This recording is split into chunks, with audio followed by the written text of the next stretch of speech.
Hello everyone. Hello. Hare Krishna. Is it alright? Is the timing okay, Dangati? Timing? Give me a wave if you're from Canterbury. You're actually from Canterbury. You're bona fide Canterburyans. Canterburyans. Are you a Canterburyan? Is that your religion, Canterburyan? And where are you from? Originally from Ashford. Oh, Ashford? Yeah. And where have you come from today? So I live in Canterbury now. Oh, okay. But I moved recently. Okay, you'll do. That's very personal. I'm from Ireland, but I live in Canterbury. Oh, very nice. So you haven't lost your accent then? I still got a bit of it, yeah. From the west of Ireland? West Coast, yeah. Galway? Nice. I know you went to Limerick, girl. No. And Let's go and see. excuse me asking personal questions, it's just the way I am. My father was a policeman. You ever been in trouble with the police before? No. What's the colour of your eyes, please? Blue. You're Let's go and see. You're from? Westgate. And see. Oh, was it? So very, very close by here. I saw you yesterday, and you're from Folkestone. Jill is from Bagasham, which is Canterbury but posh. Yeah. And then Rochester, and Bagasham. Then we've got, yes sir, where are you from, sir? Hernia. Yeah, Herne Bay. Herne Bay. I thought you said Hernia Bay. I'm over 60 now, I know. Oh, you can come back. Is that a qualification? They stamp your passport when you go to these places. And this is? We are from Wickham, but it's also in Canterbury. Yeah. Also, you're from Canterbury? Yeah. You're all one together. You're all one together, okay. Canterburian. Okay. This is your son? Yes. Did I see you yesterday? Were you at Rochester yesterday? So this is something new for you? We come here regularly. You come here regularly, yes. We have not managed to go to Very Rochester good. yet. I really admire a man who can sit cross-legged like that. It's very good. Trying to do it till I can. Yeah. So For many years I used to sit cross-legged. I can't do it anymore. Yeah, no, fair enough. Yeah. Does everybody know everybody else? You don't know? No? But are you coming for the first time to a gig like this? Yeah. Okay, very nice. We welcome you very much. You will notice that the men are wearing long white bed sheets. Please don't be scared. They're not unusual men, they're quite respectable men. Well, today we thought that we would do a little bit of poetry, and I think that's how you've advertised it, isn't it? My name is Kripamoya, and I've come down from Watford in Hertfordshire. I was originally from Cornwall, right down the bottom of the country. It's like Kent, but only less posh. More cows. And I thought, because Mantra and his good wife Hema invited me to come and do a little bit of poetry in the Krishna Bhakti tradition. And if you're a little bit familiar with yoga, you know yoga is all about a personal transformation. Just the physical side of yoga will make you feel better, more healthy. And the spiritual side of yoga will give you a deeper perspective on reality, and it may even restore your spiritual experiences, something which you shouldn't be alarmed about. Spiritual experiences are very pleasing, and they feed into our ordinary relationships and our work and our recreation. So we like to say that people need, like the old Mars bar advertisement, a Mars a day helps you work, rest and play. Do you remember that?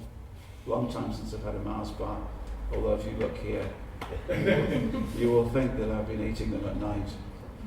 But a bit of yoga helps you work and rest and play. Yoga is good for everything. One of the great books of yoga is known as the Bhagavad Gita. It's a conversation between two warriors. One was Krishna, one was Arjuna. And if you would put all the contents of the Bhagavad Gita, 700 beautiful ancient Sanskrit verses, into a blender and make a smoothie of the entire Bhagavad Gita, what you would come out with at the bottom, it would be a certain flavour. And the flavour would be two things. Illusion binds us and makes us unhappy, and yoga frees us and makes us happy. So there you are. You can all go home now, you've learned something. So poetry in any language is a literary device used to say a lot in a very few words, and to choose the best words, and to choose the best words to express often the deepest feelings. And because spiritual feelings, which sometimes we call religious feelings, are amongst the deepest feelings that you may experience, so it's inspired poets. We live in a beautiful city known as Canterbury, and if you look at the Canterbury Cathedral, many people pay good money to come to Canterbury, and they come to the cathedral, and you get in by paying a ticket, I think, these days. But it's poetry in architecture. Poetry in architecture. It's the best bits of all the stonemasons' work goes into creating a beautiful cathedral. And how long did it take to build? 120 years? Something like that. It spans generations. But when you're making architecture, when you're making something beautiful in words, we call it poetry. And the other art is to make something poetic even more attractive by putting music to it. And we call it song. So you get a beautiful poem, you put music to it, and then it becomes a song, and it becomes more beautiful. How can you make a song more beautiful? Well, you add dance to it. You add dance to it. And if you dance and sing and do poetry, then you'll have the perfection of expression. So the world is filled with people who either they're very creative in the arts, or they are enjoyers of the arts. And both are okay. In India, when you go to India, there's a few things that people in India don't say, that English people say. Well, if you count all the language being different, I suppose you could say every word is different. But people in India never say, I can't draw. Have you ever said that, English people? I can't draw. Because every Indian person knows that drawing is a gift from God, and if you draw for the pleasure of God, or for a higher spiritual reason, then anything that comes from your pen or your paintbrush is an offering to a higher divinity, and therefore it's perfect. You see. And so another thing that people don't say is, I can't sing. Oh, I can't sing. You see, God has given you a voice, and that's the voice God wants you to have. I'm sorry. But if you use that voice for the pleasure of God, then it becomes perfect. Am I making sense here? It's so we sing even though we can't sing. We draw even though I can't draw. And the other thing is, we dance even though I can't dance. I'm looking at you from the west of Ireland there. I went to a wedding just recently, and I was the priest. When I'm not doing this, I'm also dressed like this, but I officiate at usually Indian weddings. But in this case, it was a young man who had grown up from Irish parents, but he'd been born in India, and white person, but when he opened his mouth, pure Hindi came out. But all the relatives were Irish. So he spoke English as well. And they wondered, will we Irish people, all 7 of them were musicians and dancers. So they said, what can we contribute to the wedding? Because the wedding is meant to be, in our tradition, a flowing together of the bride's family and the groom's family and all the talents that they bring there. And so we had an evening of Indian dancing, where people were taught how to do Indian circle dancing. And then all the Irish came on and they taught us how to do Ceilidh. So there was about 300 people in the room, a lot of Indians, and they were being taught how to do Ceilidh by these people from Kildare. And so what I said, well, how did you feel about that? They said, we have never been in a room full of people who didn't know anything about Irish dancing that was so enthusiastic about learning. And they were getting it wrong. And they were, you know how Irish dancing is, you have to keep your hands like this. But they were learning. And of course the musicians were killing themselves laughing, because here were people who were very enthusiastically trying to do it. So in many of our sessions, we ask you to do the same thing. So here we are, hello, here we are. I'm going to ask you to join with me in a Bengali song, which started out as a poem, which was put to a traditional piece of music, and then people danced to it. Would you like to join me? You don't have an option. I'm going to give you the words, and it's sort of with the figures that we've got here, I think, with sort of one sheet between 3 maybe. So you'll have an excuse if you can't sing. You can just say, "Oh, I couldn't see it." But if you want to try, it will be very good. Excuse me for putting these on this beautiful display here. And I'm making straight for our Irish corner over here. We're not going to do Irish. Are you Irish too? I'm not Irish. You're not Irish. It's okay. You're welcome. If you're not Irish, welcome. Okay, can you hold it? So this is a song written by Bhaktivinode Thakur, who was a 19th century reformer. Some of you may know it. Some of you may not. Huh? You can see it? Okay, I need one myself. And then you can have this one. Do you guys know each other? Yeah.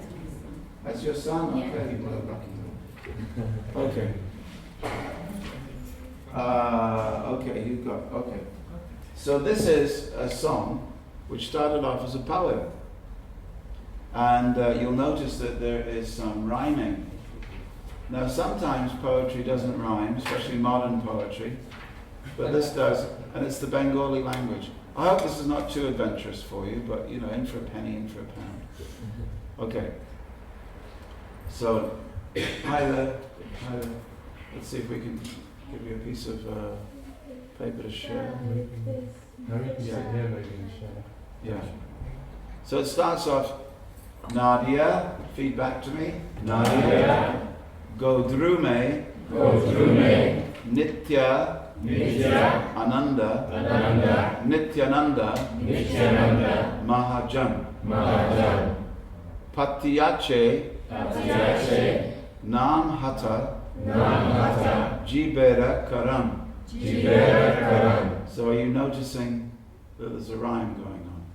Now for the first time in your life, some of you are reading a Bengali poem, and Bengali is falling from your tongue. How about that? Here in Canterbury on a nice sunny afternoon. And the chorus is, where it says 2, Shadavan Jan Hey. So Shadavan Jan Hey. Shadavan Jan Hey. Okay. And we go to verse 2. Prabhu Agyai Bai Magi A Bika Bolo Krishna Bhajo Krishna Koro Krishna Sika. Oh, you're doing really well. You didn't tell me they were that good. I didn't know they were prolific in Bengali. They're handling this Bengali really, really well. Aparada, Shunya Hoye, Loha, Krishna Nam, Krishna Mata, Krishna Pita, Krishna Dana, Pran. Fantastic. Krishnera, Samsara, Koro, Chari, Annachar, Jibe Doya, Krishna Nam, Sarva, Dharma, Sar. Now it's interesting, if you do speak, you speak any Irish? A little bit. A little bit, Yeah. a little bit. So we have found in our research that before the Norman conquest, before all these Anglo-Saxons came to our beautiful countries, the British Isles, there was a language, some scholars call it Proto-Indo-European, and we call it Sanskrit, that came west with the different Celts. And therefore, even if you go to the west of Ireland or to Wales, you will find many, many Sanskrit words. Many Sanskrit words. How does the language get from India all the way over to Wales and the Gaelic-speaking areas? We don't know yet, but we're doing research. So here we are, Bengali. Bengali is another language of the northeast of India. So what this means is, it's too difficult to read the translation, but very involved ideas. But these songs, this is one of 8 songs that was written by this poet. He wrote many for public gatherings. He was a lawyer, and he would go from village to village every evening, rather like I've been doing this last night Rochester, tonight Canterbury, tomorrow Folkestone. I'm going to have a t-shirt, the tour t-shirt. And so where hundreds of people would gather, they would sing songs like this, and they were put to popular tunes. So let's see what you think of the tune, and let's see if we can hammer it out on the old piano with no legs, otherwise known as a harmonium. And you might want to listen a couple of times just to sort of, okay. Are you okay for this? You up for it? I mean, you're given an afternoon for this anyway, so don't go away, it gets better, promise. Okay. I do this in London at yoga groups, and we just had 250 people in a big yoga gathering at Cecil Sharp House, right by London Zoo, and everybody was up off their feet and dancing. You don't have to do that, that's London people. You can be a bit more chair-bound here in Canterbury. Nadia,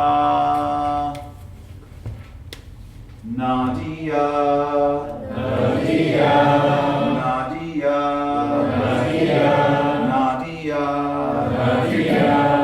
It's just a thread warmer. Godrume, Nityananda, Mahajan, see if you can follow this line. It's one line. Put it all together. Nadia Godrume Nityananda Mahajan. It's interesting. Nadia Godrume Nityananda Mahajan. You smashed it. Patiyachenam, Patiyachenam, Hatta, Hatta, Jiberakaram. Jiberakaram. Fantastic. And now the chorus. And you can clap with this one. Shraddhavanjan, hey, Shraddhavanjan, hey. Can you play that?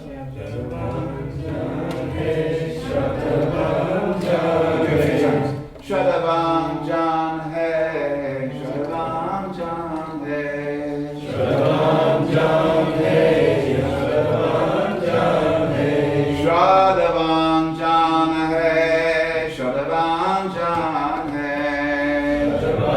Shraddhavanjan, hey, Shraddhavanjan, hey. Shraddhavan, clap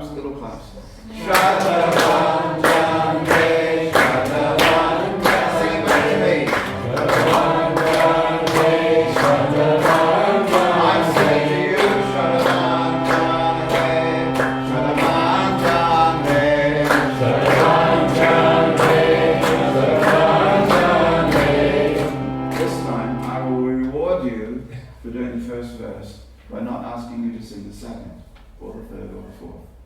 I just want you to do the chorus. Shadavan Jana. You can follow. If you really want to, you can sing it. Prabhu Ragyai Bhai Maki Ebika Bolo Krishna Bhajo Krishna Koro Krishna Sika Shadavan Jana Shadavan Jana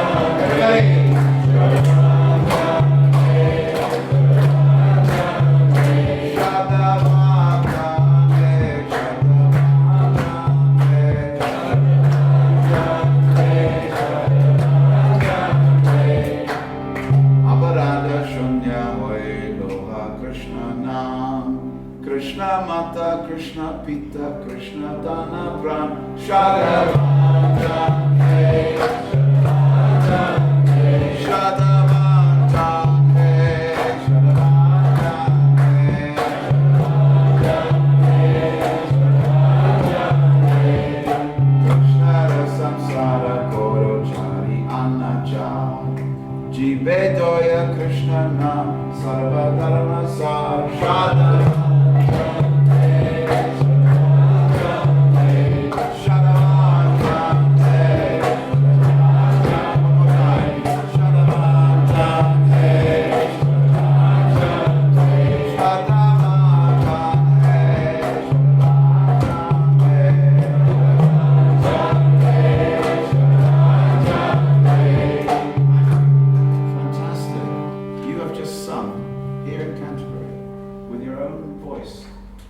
Bengali poem put to song, written in 1883 for the very first time. Never been done before in Canterbury.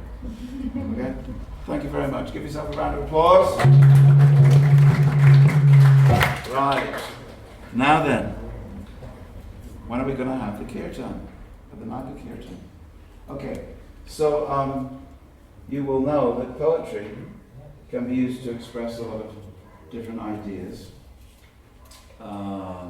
using the best words in the shortest possible way, but creating within you emotions. But poems also create knowledge about things that you didn't know, and it also makes complicated knowledge easy to understand. Sometimes people put philosophy into poems. For instance, in the ancient Bhagavad Gita, there's talk of not only yoga, but the soul. Have you heard that expression, the soul? The Atma, the Atma, the self, the conscious self. And there's a difference between the body, which is made of flesh and eventually perishes, and the soul, which doesn't, which continues its journey. Now, sometimes people think this is an Indian idea, but actually, did you know that there was a conversation between Vikings, you know Vikings? Okay, Vikings. And the Viking king turned to his minister one evening and he said, I have heard it said, it's a true story, it's found in the ancient ecclesiastical history of the English-speaking people by the Venerable Bede. So it was written down very, very, long time ago. And the king turns to his minister, and they're sitting in a big hall, not unlike this one, but twice as long, with a window at one end and a window at the other end. And he turns to his minister and he says, I've heard it said, according to our Viking tradition, that if I die in battle, I'll go to heaven, I'll go to Valhalla. Is this true? He said, but what happens if I'm cut with a sword? What goes to heaven if my body is destroyed in the battle? And the man was just about to reply to him that there is a part of us which is never killed by a sword or a giant Thor's hammer or by anything. When he was interrupted by a bird that was coming in the window here and singing, and it flew right across the heads of all the warriors in the room and out the other window. And the minister said, that is perfect. The king said, what are you talking about? He said, well look, he said, this bird is the soul, that's the real you. And this room is your body. That window is birth, That window is death. You fly from birth to death. Everything that you see around you is life, but the bird flies on. Oh. So was the bird existing before it came in that window? The king said, yes, I would imagine so. Is the bird still existing now it's flown out this window? Yes, I would imagine so. Is it so that the life is always existing, but the body has a beginning and an end? And this is sometimes known as transmigration. Transmigration just means you migrate, like a bird migrates. The land around it changes, but it remains the same. So we always remain the same. That's the first lesson in Bhagavad Gita. We always remain the same, but the body always changes. From youth to old age to death. Now you would think that's a bit morbid, talking about death so soon in a nice afternoon in Canterbury. But once you know that, you can look at the body in a different way. You can look at yourself in a different way. And you can look at eternity in a different way. So why do I sometimes suffer, and why am I sometimes happy?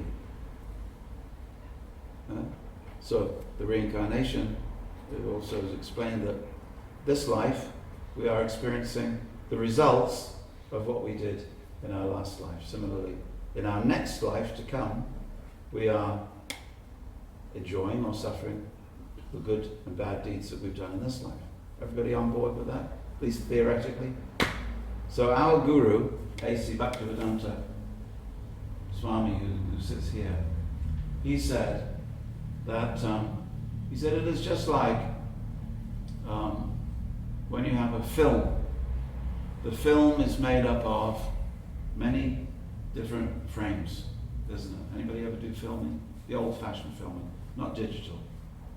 You know what I'm talking about? I do, yeah. Are you a bit young for this? So usually when it's going through at a cinema, it's going through at 64 frames a second. So one frame is just one picture. Then the next picture, slightly change. And that whole sequence is called the movie. So similarly, we have a movie, and the hero is us. But this life here, for 70 years, is just one frame in the movie. You get it? So there's another frame, and another frame, and another frame, and we're going through the movie. So I have a friend who's a poet. He wrote a song, he wrote a poem about this, and I would like to share it with you, if I can find it. And he's a Londoner, and so I'll try to do the accent a little bit, but forgive me if I can't. Is that all right? Okay. So he says he likes to introduce a little bit of humour into philosophy, because philosophy without humour is a bit boring.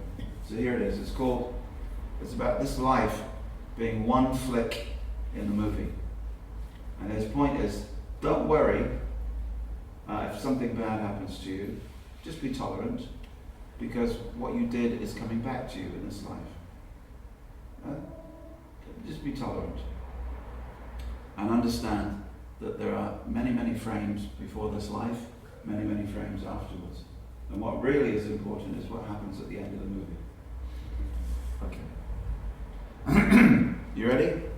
You've got a paper. I'm going to test you at the end. It's going to be a quiz. Okay. Are you right, Mantra? You okay? No? Okay. Here we go. This is called One Flick in the Movie. One flick in the movie is all we get to see.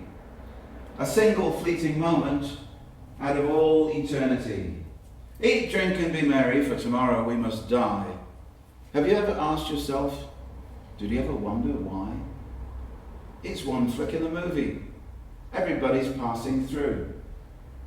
Once I was a Muslim, another time a Jew. Once you were just like me, and I was just like you. Each life, we see the picture from another's point of view. One flick in the movie, now you've been born in Japan. The next flick in the movie, and you're born in Pakistan. You might be born a woman, you might be born a man. You might believe the Torah, and another time, the Quran. Your friends were once your enemies your friends. We play the game of form and name, and the cycle never ends. It's one flick in the movie. This life, and then another. Be careful how you treat your wife. She might become your mother.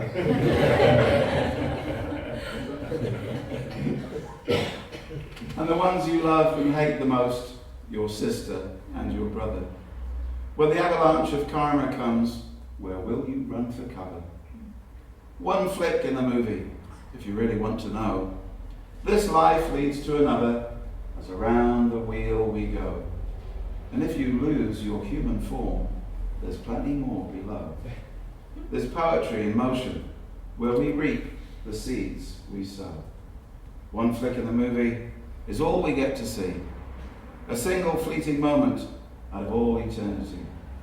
This world a perfect setting in a quilted iron cage, where we take on different costumes to dance upon the stage.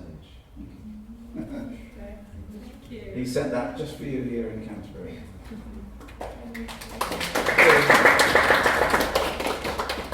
That's good.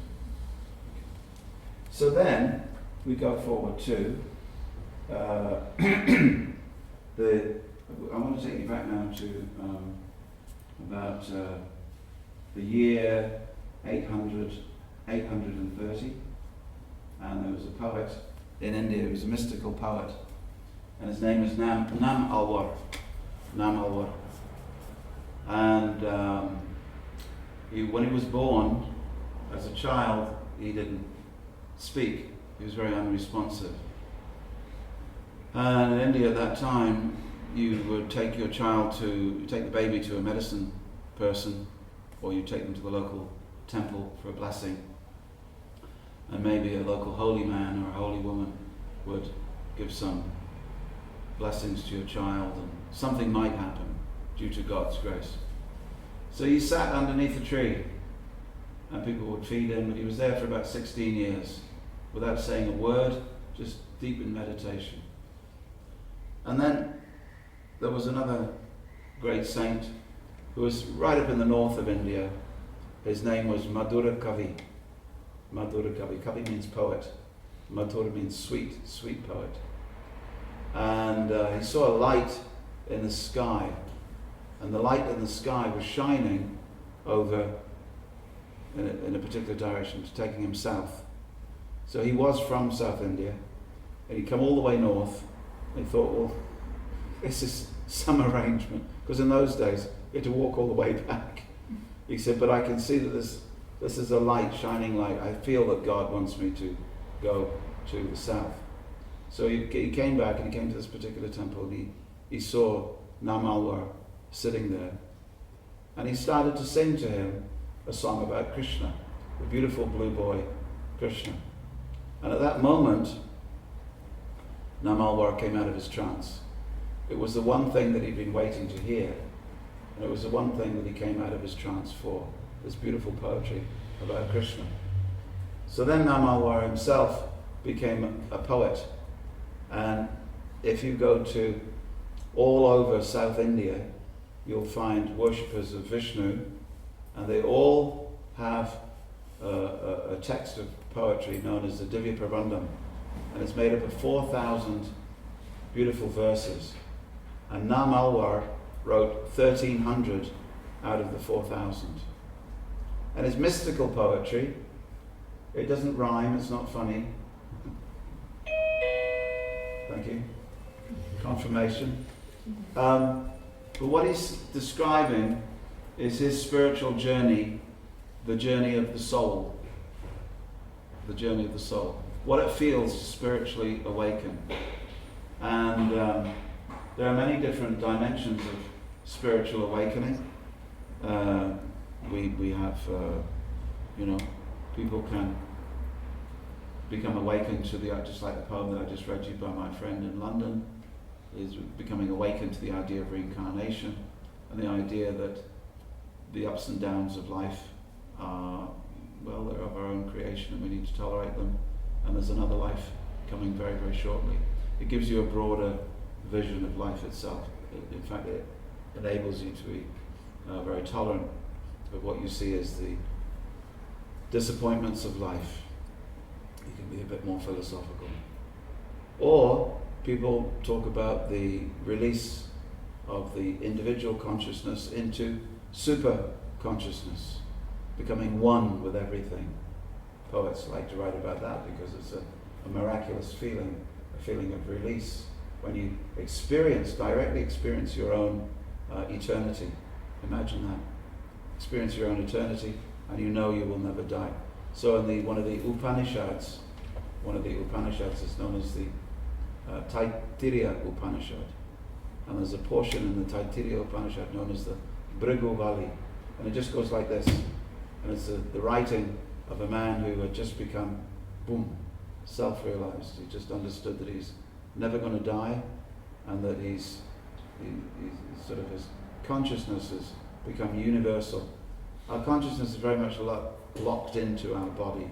But imagine if your consciousness could just be free from your bodily identification. So he speaks and he says something like this. It goes on.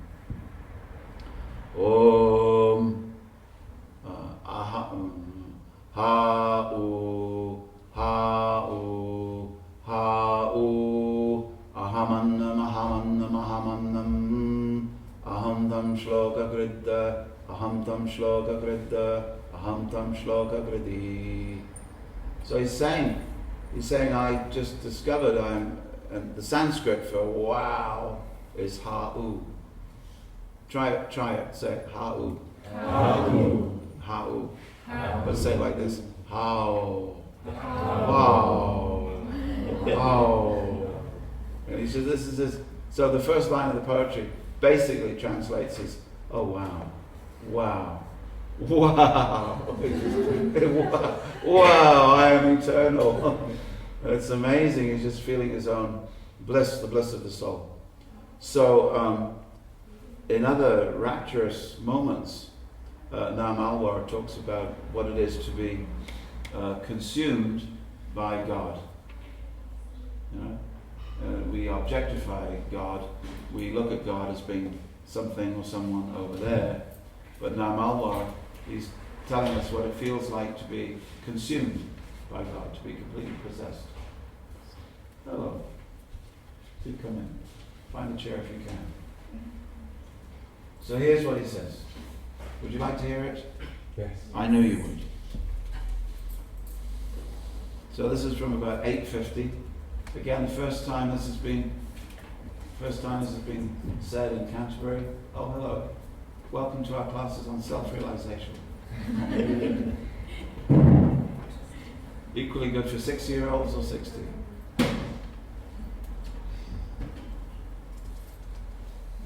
Okay. So this is Namalwar.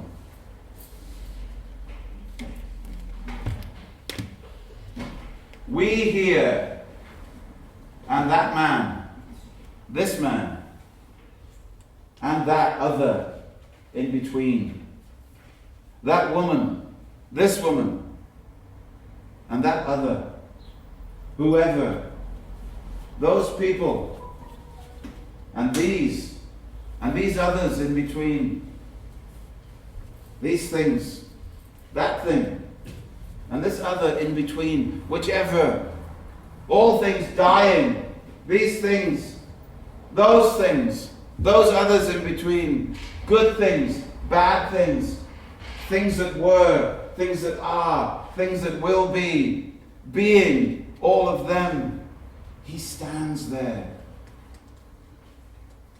Right there? Okay. Thank you very much for your participation.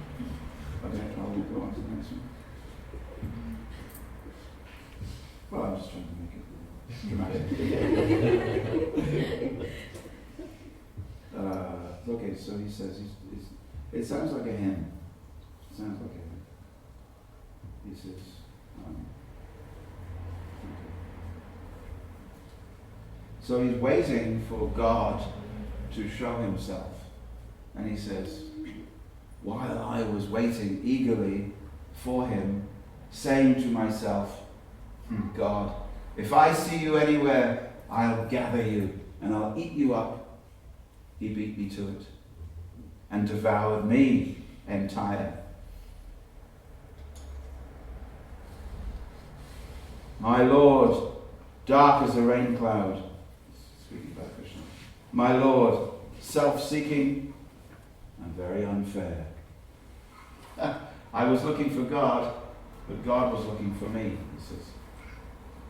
Then he says, poets, beware, your life is in danger. The Lord of all gardens is a thief, a cheat, master of illusions.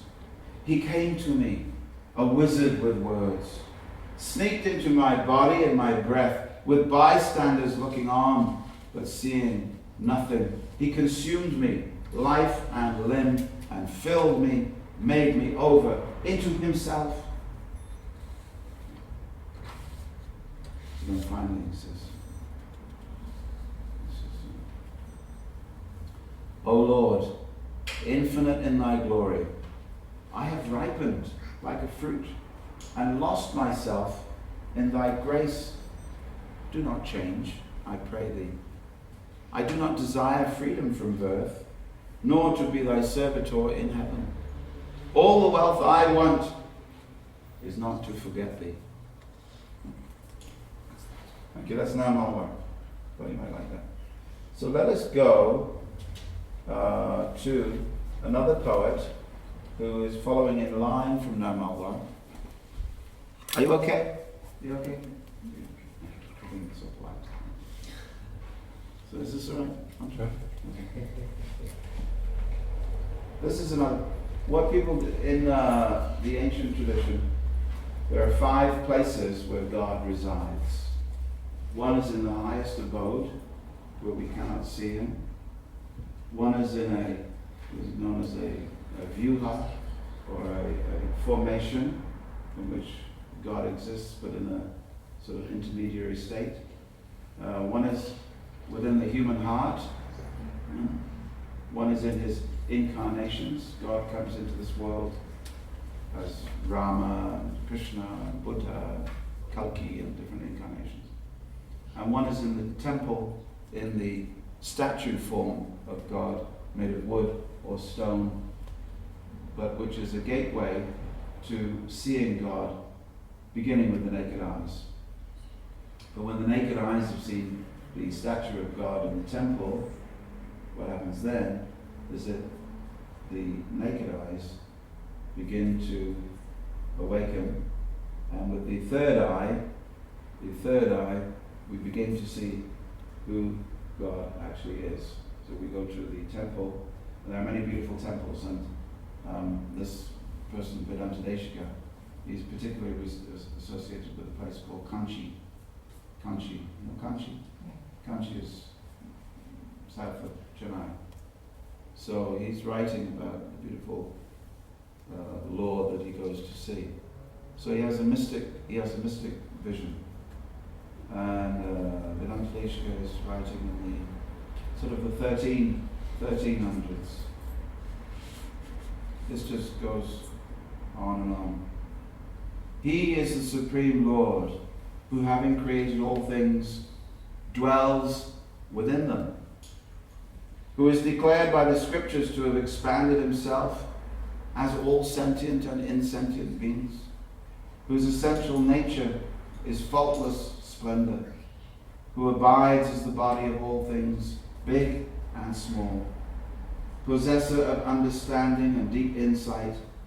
He is the wall upon which are drawn both realized souls and the souls of his servants, as if they were beautiful paintings. He whose glory and greatness know no limit, who destroys the paths of the ignorant, which are rejected by the path of the imperishable Veda. He is a keeper of the secrets, unassailable by those who raise loud babbling voices in debate. His words of grace lay waste the claims of Shaivas and Strivers, followers of Sugata, Kapilar, and the atom-eating Vaisheshikas. He is the first and only primordial one, equally present in inanimate things, in the species of jivas and in the various sense organs. He is the seer of all beginnings and endings, of the entire mad dance of our 11 unruly senses.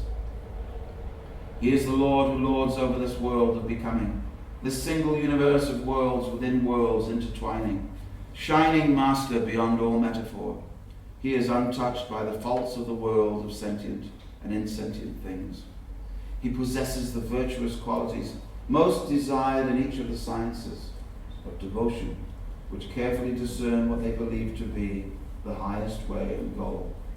But in his love, he sows the seeds of teaching, making known a means to a goal difficult to obtain according to the norms of class and religious duties. He has the power to sever the ties of all karmas linked to the pure and the impure, the strength to guide worthy souls at the time of their death up the narrow, inscrutable channel of Brahman.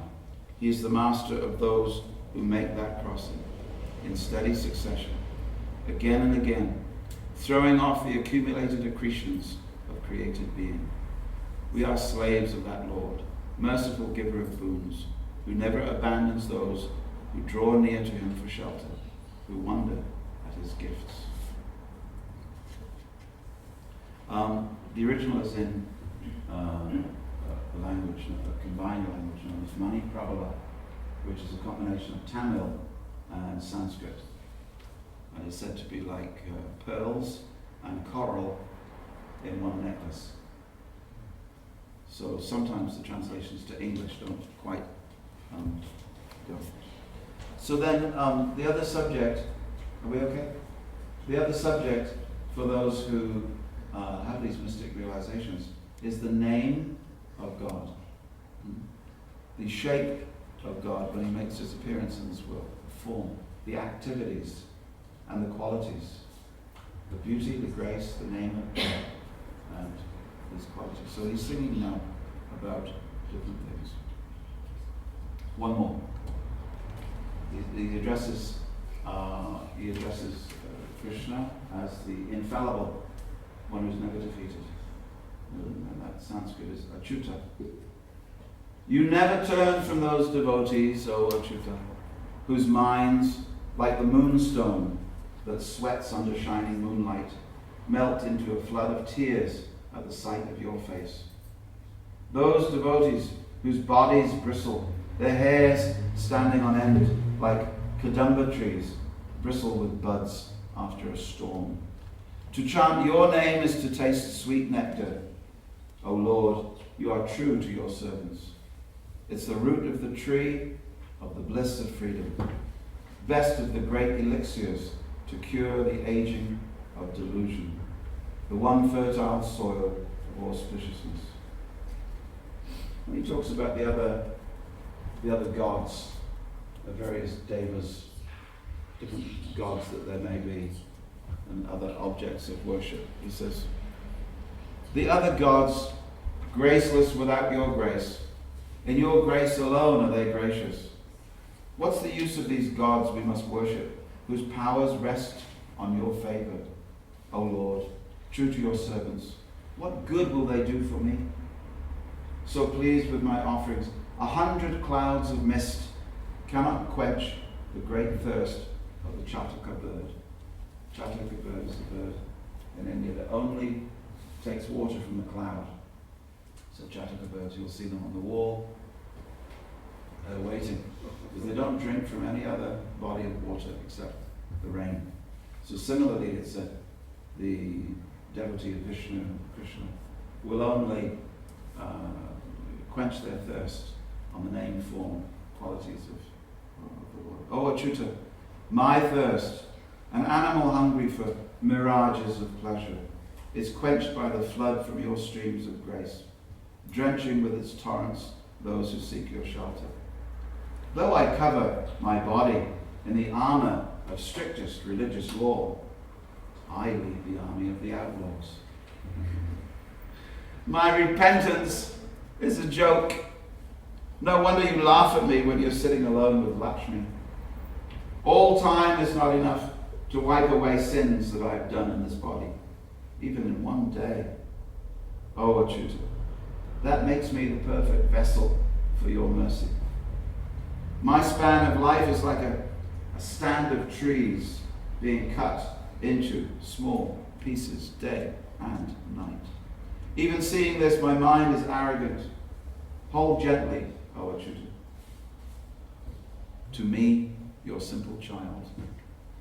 Though the body, the length of its breath, a mystery, its senses faltering, now growing old, is like a raindrop on the eaves of a house. O Lord of those who surrender to you, you know how I thirst for long-lost youth. I'm ashamed, O Lord. I don't know what to do. And even if I should come to know what to do quite by accident, I'll do the opposite. Is it right, though, to abandon me? Who am I? What should I do? What should I not do? Only you have the power to answer me. You know it all. Do right by me, O God. Keep me in your heart. This body has been and will be like a wooden puppet, moved by threads at the mercy of somebody else. Be of goodwill to this body of mine, tugged this way and that by action, speech, and mind. O Lord, cutting the twin fetters of my karma, giving the good to my friends and the bad to those who hate me. When, O Achyuta, will you free me from this hold of a prison house, my cruel body? When, O Achyuta, will you see me as your beloved child, letting me rest in you, who dwell in my heart? Before I catch on to the sun's rays and climb up the narrow artery of Brahma to heaven when I die. When will you lead me across the wilderness waste of material nature? When, O Lord of those who surrender, will you give me my eternal lovely body of light? When will I put on the ornaments of the highest deity and cross the Viraja river? When, O Lord of gods, will you pull me out of the sea of birth and death, cleansing my vision, making a place for me over your heart, like the jewel Kaustuba who sits on your chest, a mirror for Lakshmi. And it goes on for another 100 verses. So, I would like to sing another song, and this is a song which I'll now distribute, because you have been very good singers, and very good singers, and very good listeners.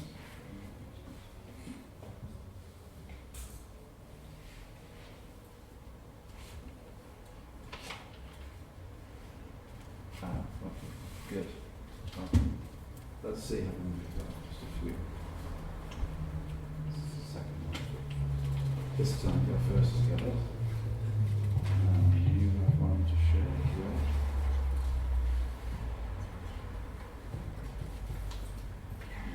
Share. Let's see. It's a different song now. Oh, actually, I need one myself. I need one myself. Actually, that means you don't have it. Bhajan. This was a poet known as Govinda Das, and he was known as the king of poets. So king is Raj, and poet is Kavi. So he was known as Kaviraj, Govinda Das Kaviraja. And you heard the other poet using the example of a drop of rain on the eve of a house. So this poet also takes that theme and he says, I'm just like a life. The whole of a long life is just like a drop of water on a lotus leaf. It hangs suspended for a short time and then drops. But he says it in a very nice way. Kamala dala jala jivana talamala. Kamala dala jala jivana talamala. That's his way. So would you like to join in and say that? Kamala dala jala jivana talamala. It means the brief moment that a drop of water hangs on a lotus leaf, jiggles a little bit and then falls. He says, this is life.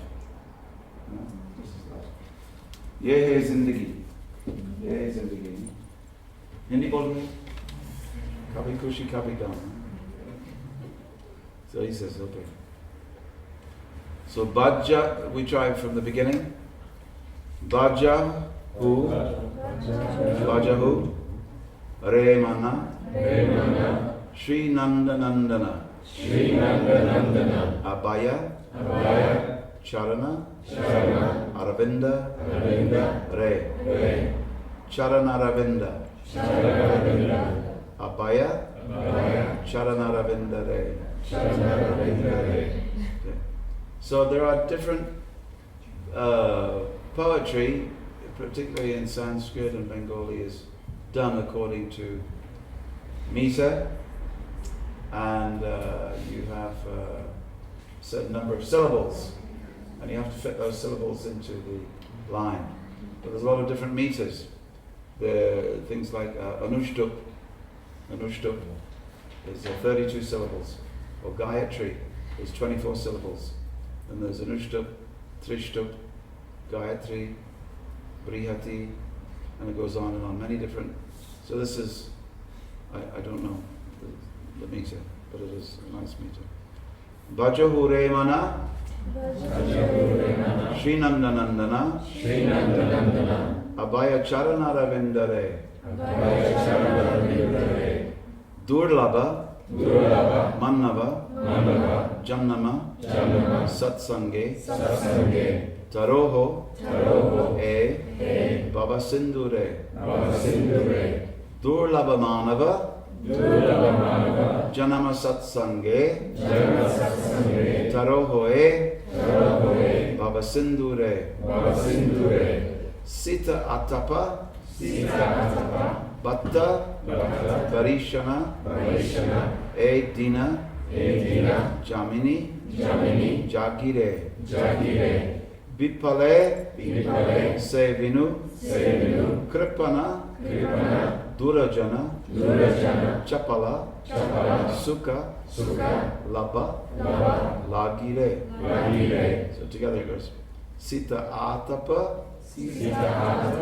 Bhatta Varishana, Edina Jamini, Jagire, Vipale Sevinu, Kripana Durajana, Chapala Sukha, Labha Lagire.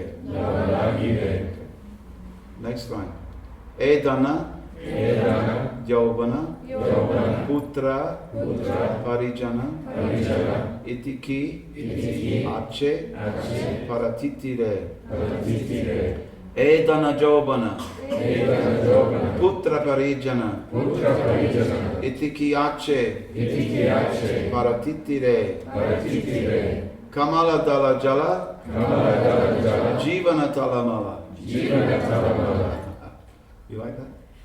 I do. Bhajahure, Bhajahu, Haripada, Nitire. Then he says, look, life is short. He says, life is short. It's just like a drop of water on a lotus leaf. So how are you going to spend your days? You're going to make money and then lose money. You're going to make love and lose love.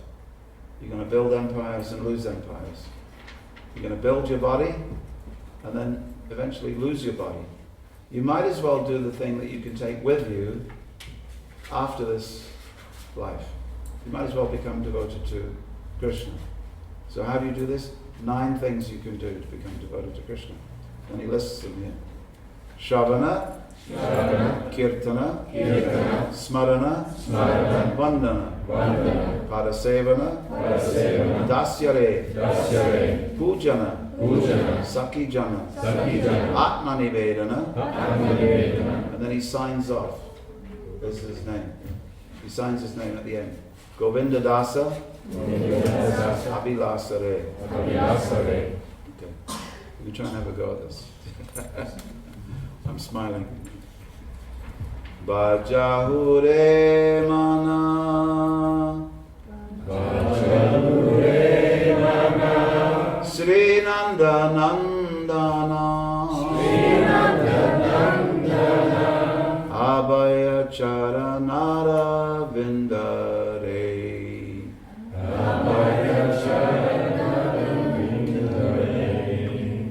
Durlabha Manava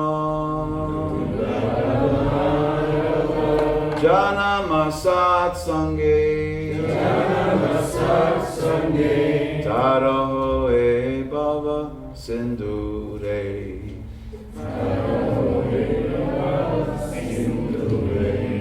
Really well. Do you want to try that again? How you doing with the harmonics there? We channel Saraswati down into the harmonium. Bajahure mana Shri Nandanandana Abhaya Charanara Vindare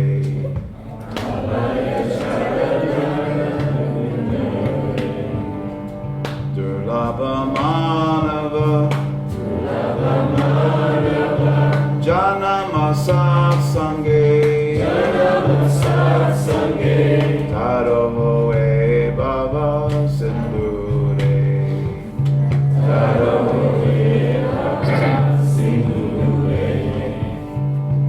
Okay, now we go higher.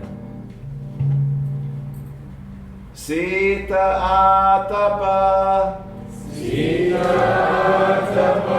Bhatavarishana Edina Jamini Jagire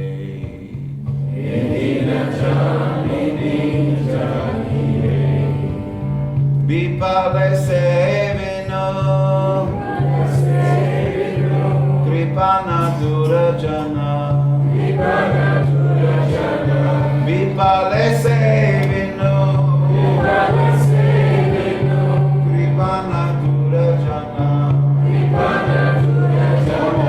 Vipale Sevino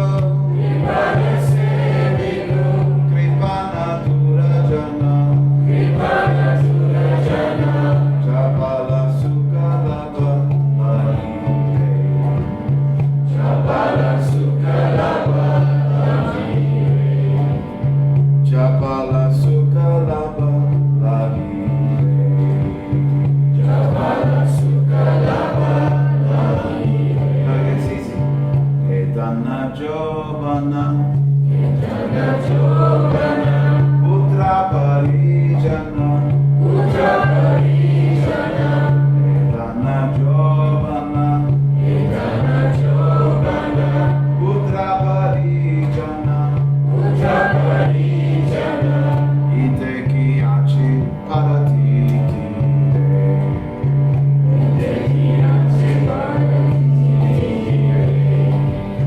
Kamala Dala Jala Jivana Talamala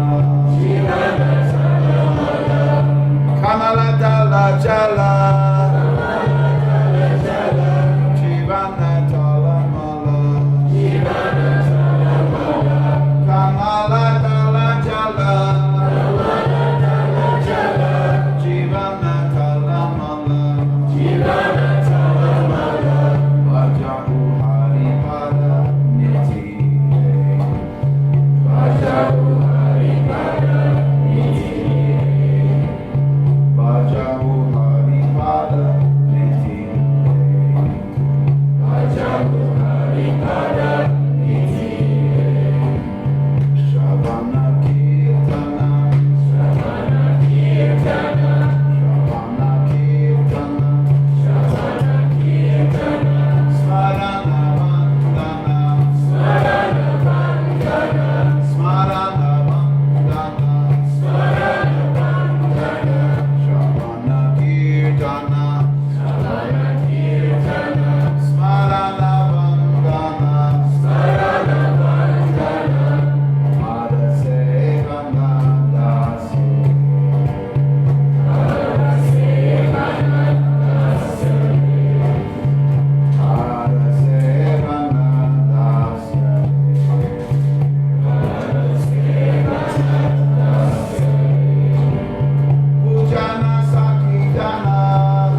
round of applause.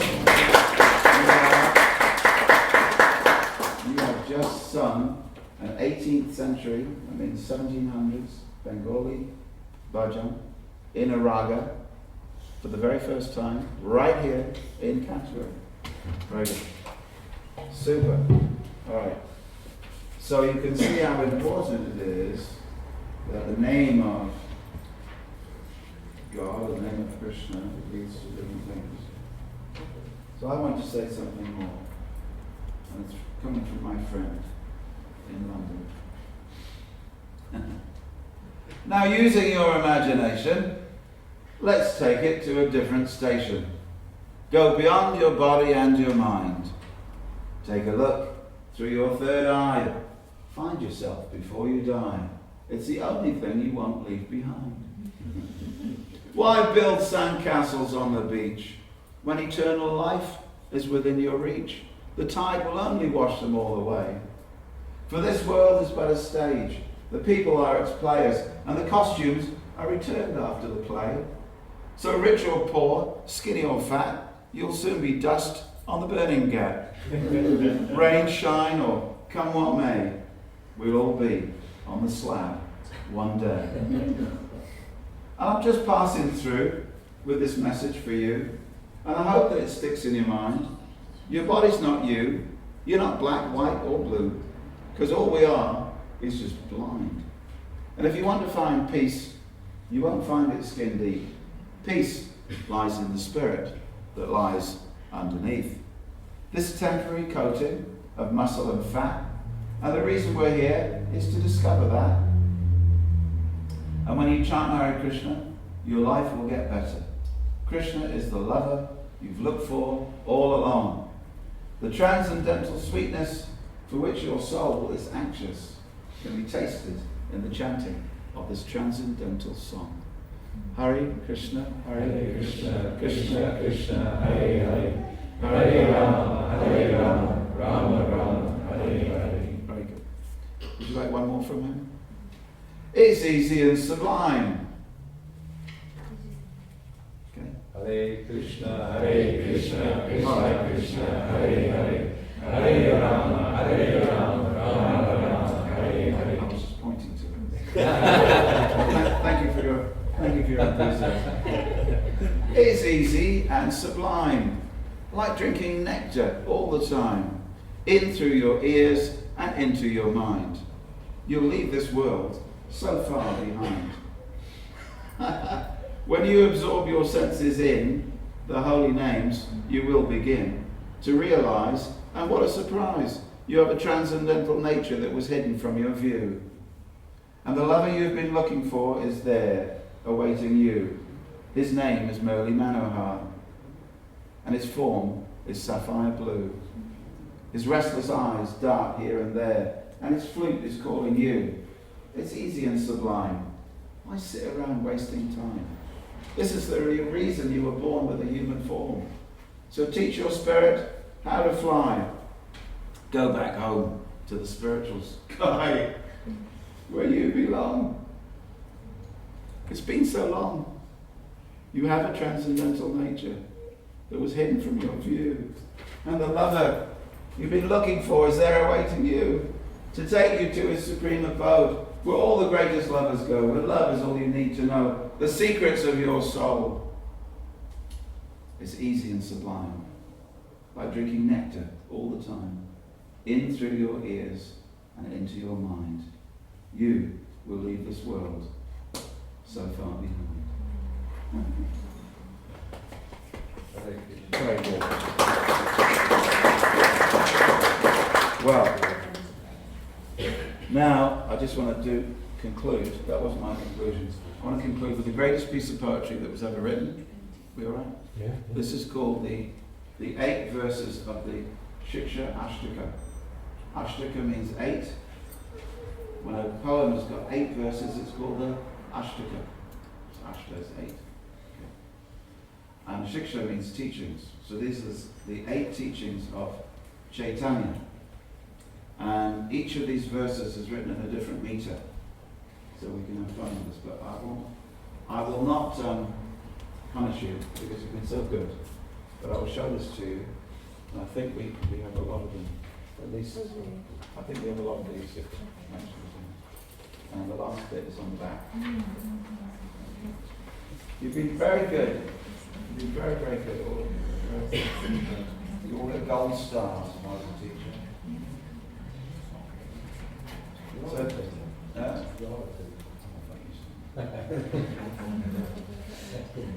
There's always one.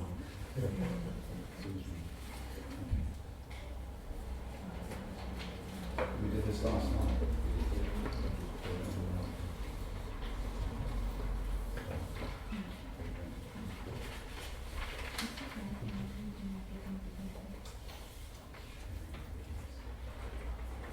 Oh well.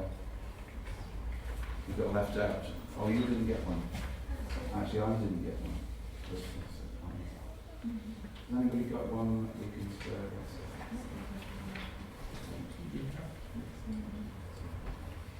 Anyway, so this is just, I'm going to read this out to you. I'll sing it to you. These are 8 verses. Cheto Darbanamarjanam Baba Mahadavagni Nirvapanam Shreya Kairava Chandrika Vitaranam Vidyavanu Jivanam Anandam Bodhivardhanam Pratipadam Punamritasvaranam Sarvatma Stavanam Param Vijayate Shri Krishna Sankirtanam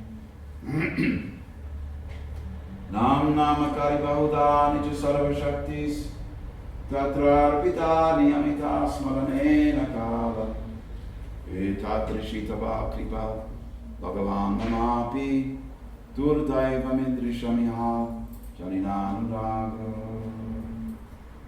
Trinarapi Sunichena Tarorapi Suishnana Amanina Mamadina Kirtaniya Sadahari Nadanam Ajanam Sundarim Kavitam Vajaviti Shakamaye Mama Janmani Janmanishware Bhavada Bhakti Rahoita Kitoi Aye Nandatunu Jakinkaram Patitam Mam Vishame Bhavam Buddhao Kripaya Tavapada Pankaja Stita Tuli Sadrisham Vichintaya 6. Nayanam Galuddo Shrudaraya Varanam Gadgalarutaya Giva Pulakaya Nichitam Babukada Tamanama Grahane Bhavishyati 7. Yugayatam Nameshena Chakshusha Prakrashayatam Shunyayatam Jagat Sarvam Govinda Paraname Ashvishya Paravatam Vinashtumam Adarshanam Marmahaktam Karotuva Yata Tata Bhavadam Balam Bhato Mat Prananatas Tuseva Napa. Good. Thank you all very much for listening, being very attentive and participative. I hope you enjoyed that. Yeah, we'll have another night. Someone has added number 9. Oh. There is no number 9. In an 8-verse piece of poetry. Someone has thought it very clever to write something on the end. Usually the 9th verse in an 8th-verse piece of poetry is called the Phala Shruti. Phala means fruit, and Shruti means hearing. So the fruit of hearing, in other words, hearing is a seed, and the fruit of that seed is what you get. And it usually says something like, anybody who listens to this is going to be blessed, like that. So consider yourself blessed. Any questions? Any comments? Any sharing? We've gone to Namalwar in the 800s. We've gone to the 1300s with Vedanta Deshika. It's important to understand that these poems led to a revolution in spirituality in India. Let's say King Henry VIII was on his throne here in England, there was a big 1, 2, 3, 4 spiritual revolutions took place in India. And these revolutions led to the throwing off of the sort of a harsh harness that had grown up around the throats of people who were very much confined to what had become a very rigid caste system.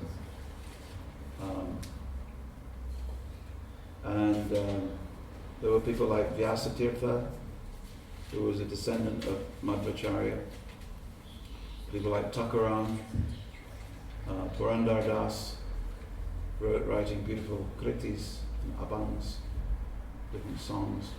And when you hear these songs done properly, I mean, it's just me with Hema and mantra here. But when you hear them done properly, they're beautiful songs. I feel you just want to throw yourself in and dance and sing. Then of course, Chaitanya Mahaprabhu, who was the great apostle of love of God, who spread the teachings of Krishna all over India. I used to wonder actually, how many places did Chaitanya Mahaprabhu go, until I was walking in a place known as Andhra Pradesh in the south of India. And I came to a village where they'd never seen a white man before, let alone the colour that I was that time. By the time I'd been walking in India for a week, I was not white. People always say that, don't they? Oh, white people, or black people. It's kind of brown, really, just shades of brown. Anyway, I was a glorious shade of pink. Hot pink, you could say. Hot and bothered pink. So I came to this village where they'd never seen anybody like me before. And just as you're sitting here looking at me, telling you the story, there's at least that many Indian people, double that number, all coming and pushing, jostling, just to see the funny pink man who was dressed as an Indian. And they came to the top of the road, and there must have been about 300 in the crowd, and they're all chanting this Hare Krishna, Hare Rama mantra. And we asked the question. There was a few of us, and we were walking, and we had it was a big deal for them. There was different types of people from all over the world. We had a yogi with us, and this yogi was he'd been in the Himalayas, and he'd come down from the Himalayas. His hair was very long like this, and his religious principle was just to feed every animal that he saw, even the ants. So as we were walking along the road, he had a bag of sugar, and he was just, every time he saw an ant, he would throw some sugar down the ground, and that was what he was doing. He did that for about 2,500 miles. So I was there just for a week, and we had someone else who had mystic powers, and we had an elephant. So it was quite a scene walking along the road, These pink people with an elephant and a yogi. So this group came out, and we passed through lots of villages in Andhra Pradesh, and Andhra Pradesh is a big tobacco growing state, and many people came, and everybody was smoking. You see the grandmas come out and they have big cigars like that, like they have in Cuba, big Cuban cigars. Just made them themselves. They go to the field and they roll it up, and everybody's smoking. Not a very good advertisement, but the kids have got cigars, and mums and dads have got cigars. Anyway, so they came, and we came to this village, and this village was particularly different, because we were going up an incline, and they came out, and they received us with drums and cymbals and the singing of this mantra.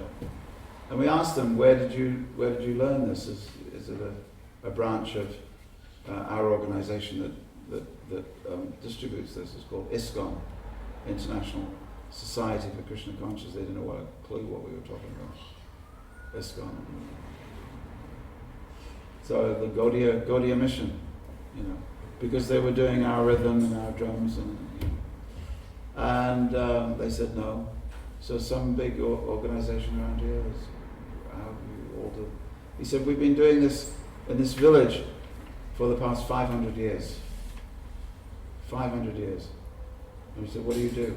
He said, every morning when we wake up, all the villagers come out and they assemble in the middle of the village, and with drums and cymbals, and this mantra, they go to the end of the village, stop, go down to the other end of the village, stop, and come back to the middle where the village well is. It's just like 20 minutes or something. But everybody in the village does it. And we've been doing it for 500 years. And I said, who told you? And they all looked at each other. No one knew where it started. Until the oldest man in the village came. He was 93. And he came and he said, he said there was a great saint coming down from the north on his way to the south. And he was golden. And he stopped in our village. And he told the members of our village to chant this mantra.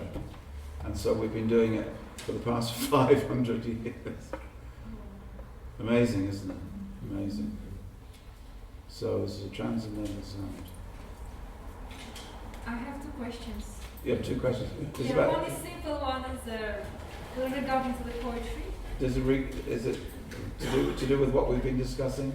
Yes. First, I want to know the books that what are the books that we can read more about the poetries. So many. I can tell you afterwards. Yes. So many. And the second one. That was easy, wasn't it? Yeah, just I needed perhaps just to find the name and. Yeah. I'm interested. I like The greatest book of poetry is known as the Bhagavad Purana. The Bhagavata Purana.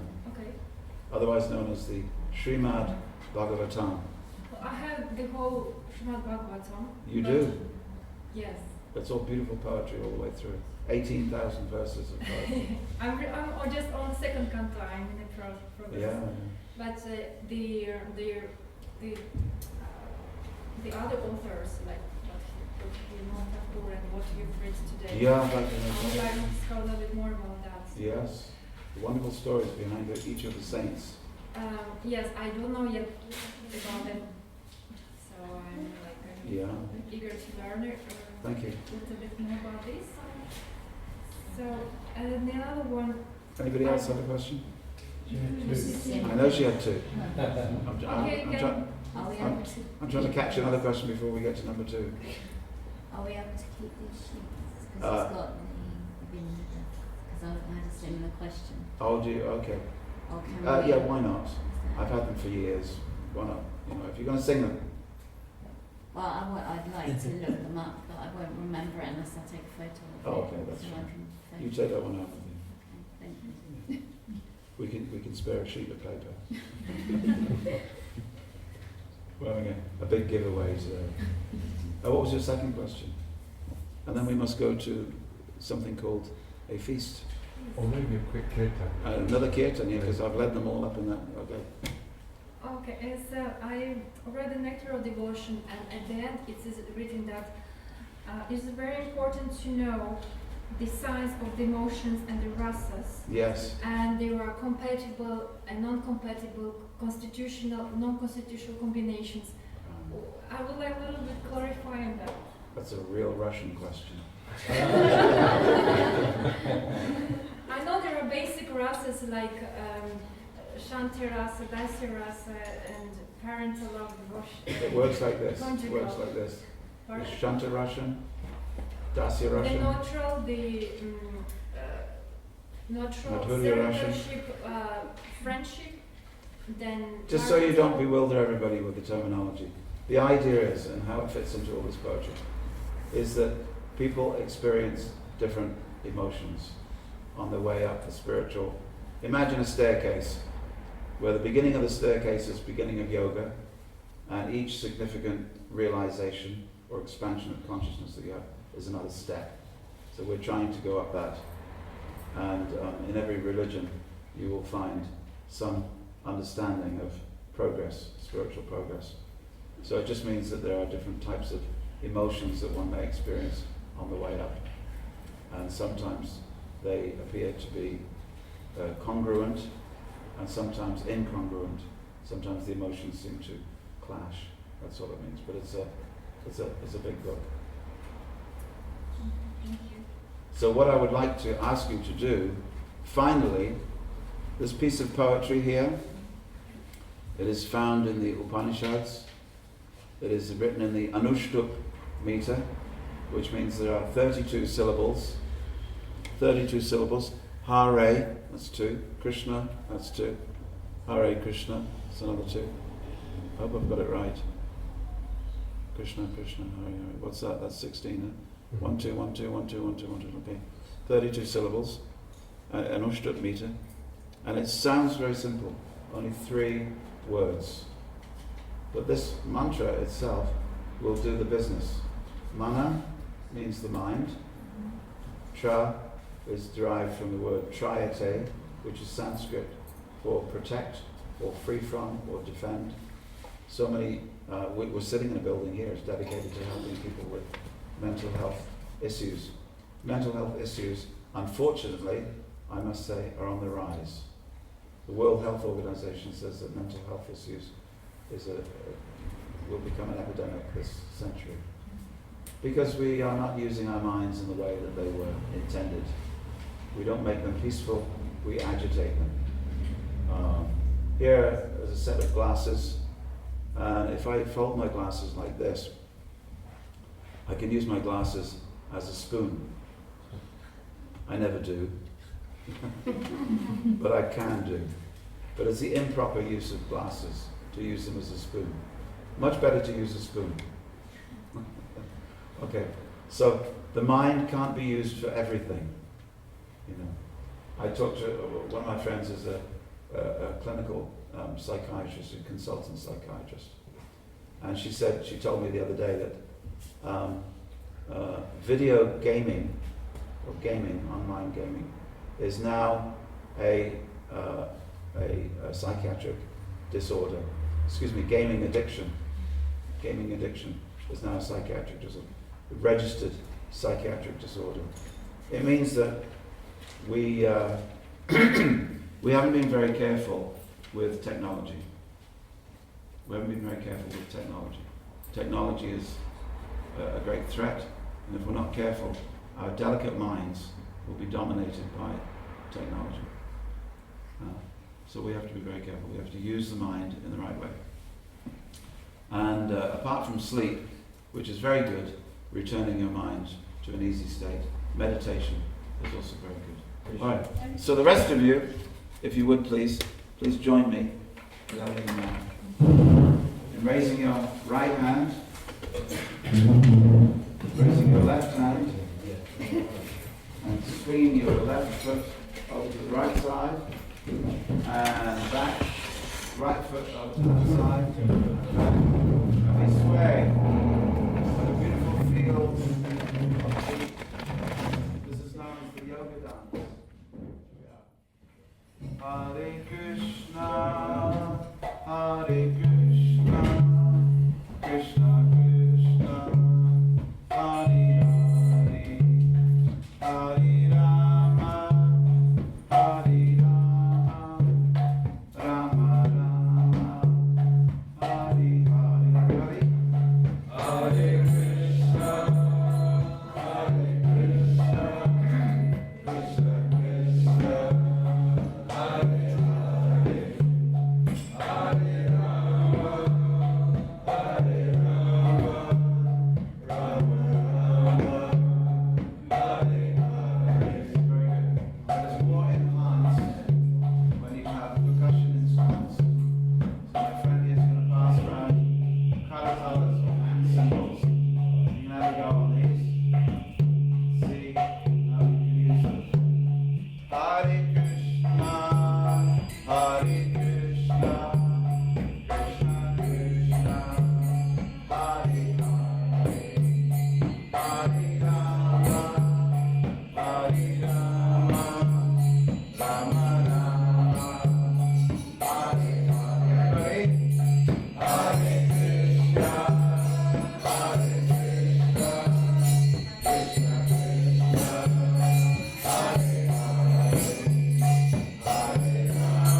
So there's one way of doing that in Vedic culture.